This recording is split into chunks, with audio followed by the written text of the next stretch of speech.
నెల్లూరులో ISKCON temple Maharaj అని పిలుస్తారు.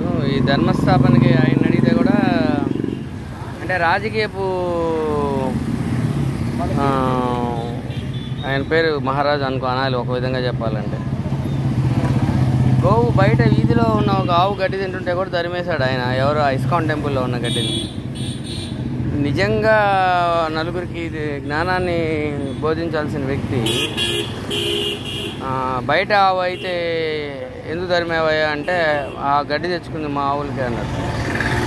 ఇలాంటి ఇస్కాన్ మహాప్రభువులు ఉంటే వీళ్ళేం జ్ఞానాన్ని బోధిస్తారు, వీళ్ళ దగ్గరకు వచ్చే జనం వీళ్ళేం నేర్చుకుంటారు.